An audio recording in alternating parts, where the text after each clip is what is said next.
Good afternoon, YouTube. It's Sunday, February 5th. Beautiful afternoon. Temperatures high 50s or so. You can see my, you can tell I'm shooting from the van, and you can see my little mascot Squatchy there peeking out from behind the paper towels. He rides back there. He's been with me for a number of years. I've never mentioned him before. But I'm going to spin this around where I can talk to you. I'm going to actually spin it into the sun this time. Hopefully it'll be all right.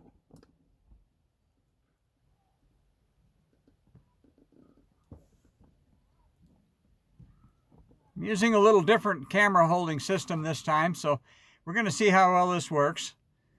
But figured I'd talk to you today and tell you a little bit about something that's going on in my life. As you all know, I'm a retired firefighter. I spent over 30 years as a responder and 40 years in the business altogether, 44 actually. And guys that worked in the fire service for a long time, there's a pattern of 5 things medically that they end up having happen to them.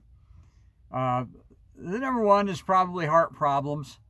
And that comes from basically going from a resting heart rate to marathon running and 2 seconds flat when the alarm goes off, and the stresses involved both physically and mentally.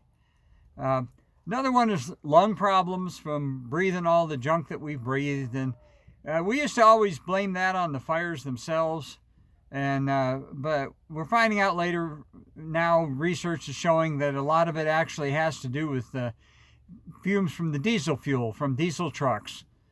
And especially those of us who have been around for a long time, the older diesel trucks, they weren't as clean burning as the new ones are, and we park them in buildings, so we're constantly dealing with dirty diesel fuel fumes inside of a building, and eventually that takes its toll. So that probably has a lot to do with the lung issues.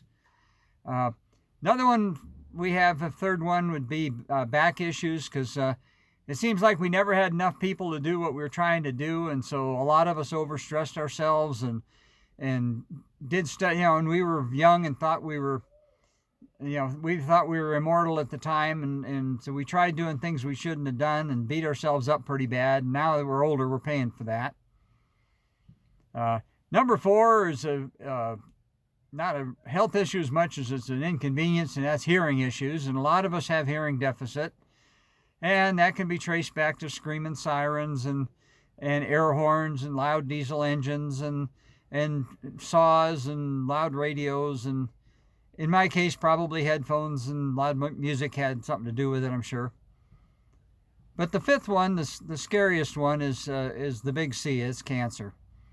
And there's a whole pattern of cancers that a lot of us former firefighters are prone to experience. And one of those is prostate cancer, and I've been diagnosed with prostate cancer. Now, it's not the end of the world. They say that guys my age, about 1 out of 3 of us get that. It's a very slow-growing cancer. It can be treated, but it's very prevalent among former firefighters. As I mentioned, there's 5 things that happen to us, and now that I've been diagnosed with cancer, that means I've got all 5. But basically, what happened is that there's a blood test that's called a PSA test, and PSA stands for prostate-specific antibody, I believe. And what it does is it detects a certain substance in your blood that your body produces when there's issues with your prostate. It's not always cancer; just age will make it do. It will raise your PSA as well, but when it gets to a certain point where it raises to a certain level at a certain speed, it's usually statistically an indicator of prostate cancer. Well, I routinely go to urologist, and it actually wasn't for cancer related or whatever. It was initially because I've had problems with kidney stones my whole life, and so I have to go in every so often to get checked to make sure I'm not developing kidney stones. But my urologist routinely does the PSA, especially as I got older. He started doing that as a routine thing every year. And he started tracking that my PSA level was going up. And so finally it got to the point where he said, hey, I think this is an issue. We're going to need to do a biopsy to either confirm or either confirm it was there or confirm that it's not. Rule it out or confirm it, one or the other. And so about a year ago, we did a biopsy, and at that point it came back and it said, yes, you're positive for cancer, but it's very, very early stage. We can monitor it for a year. We don't have to do anything about it. We just check your PSA levels every 4 months. And in a year, we'll reevaluate and see what's going on. So I did that for the past year. And for a long time, my PSA levels stayed static. And then it started climbing again.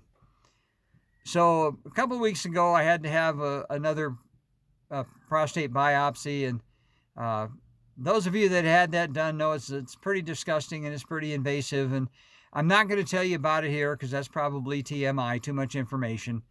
But it's ugly, and it got done, and it came back that, yes, my prostate cancer is growing, and it's still early, but it's now, within the next little while, month or so, I need to make a decision on how I'm going to handle it. Now, as always, like everything else, there's a number of potential ways this can be addressed, and one of them, of course, is to go in for surgery and have your prostate removed, and there's a lot of side effects to that, and a lot of after effects, and it's a very invasive surgery, but it is an alternative, and that's the way a lot of guys go. The second one is radiation, and there's 3 different ways of radiation. There's a standard dose radiation where you go in 5 days a week for 6 weeks, I think it is, and that has to be done in Phoenix, so that means a whole lot of traveling back and forth for somebody like us. Then there's a higher dose radiation that can be done in a shorter period of time, but the higher dose of radiation has side effects as well, including skin burns and this kind of thing.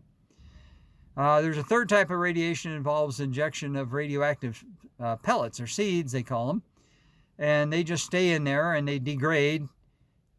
And by the time they degrade to the point where they're no longer radioactive, they supposedly have killed off the cancer. Thing about those, of course, is they can't be removed, and once they're there, they're there. And although that's, they've been doing that for a while, and I guess if there was going to be a problem with that, they'd know about it by now. Another alternative, and this has to be considered as an alternative, and that is to just consider what's going on. If you're a person of faith, consider it to be the Lord's will, and that you're just going to ride it out and see what kind of plans He has for you, and see what happens from there. And that is an alternative as well. It's on the table. I'm not sure that I'm going to go that route, but it is on the table. So basically, that's what I'm dealing with right now, and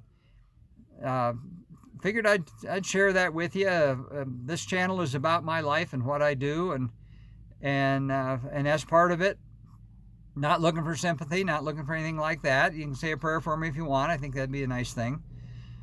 But that's what I'm dealing with. I'm not gonna make any snap decisions. In fact, we're getting ready to go on a travel trailer trip, and if you've been watching my other videos, you know about that.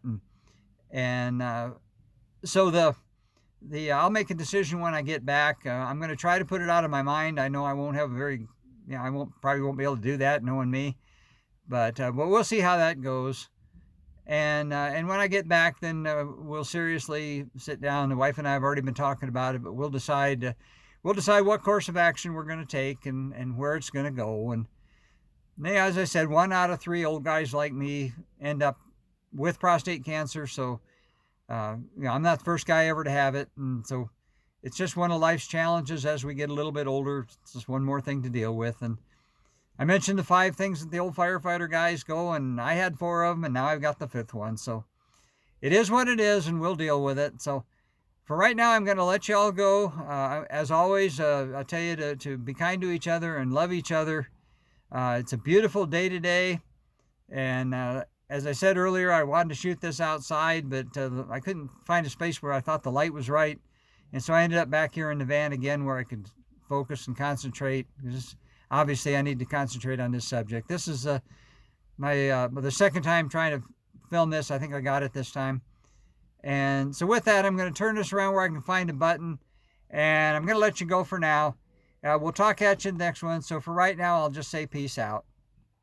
And we'll pivot slowly, panning slowly, panning slowly.